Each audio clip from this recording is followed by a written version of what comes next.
Because of the erratic changes in the climatic conditions, most ports in West Africa have experienced flooding. Ours is peculiar in the sense that it's in an estuary, and we're more prone to climate risks when it comes to sea level rise and increased sedimentation and precipitation. And these are all things that makes the collaboration with GCAP very important so that we can mitigate some of these climate hazards. Flooding will impact the port equipment, the cargo, and the workers. The port is the economic lifeline of the country. About 80% of cargo coming and going out of the country passes through the port. And this is the only port we have. The Gambia is below the sea level, especially along the coast, Banjul in particular. And all predictions are that if care is not taken, the Gambia, especially the capital Banjul, will sink in the next 50 years.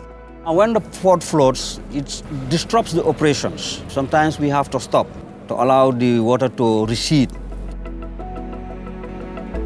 The African Development Bank, working with the GCA, created the program called the African Adaptation Acceleration Program, AAAP, provided financing support to make the old infrastructure project in Africa more climate resilient. They're giving the support with the GCA to assess how their infrastructure to make it more climate resilient against the sea level rising or the flood protection, to protect the local community living in the coastal area. Well, one of the main areas that is also exposed to the sea level rise is the road artery that links the Port of Banjul to the distribution areas. There's a project that has already been developed to raise the level of the road and increase the width, and also do some sea defense in terms of reinforcement with the revetment to ensure that the structures are raised to a height that they will be able to withstand the effects of flooding. On the marine side, what is envisaged is the extension of a jetty, an existing jetty, by 345 meters.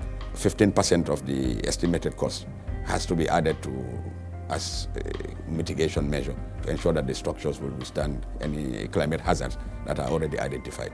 Now, the scope is to uproot the current pavement, raise it to a level of 1.4 meters with proper drainage and water outflow, so that the terminal should be able to also withstand the effects of flooding.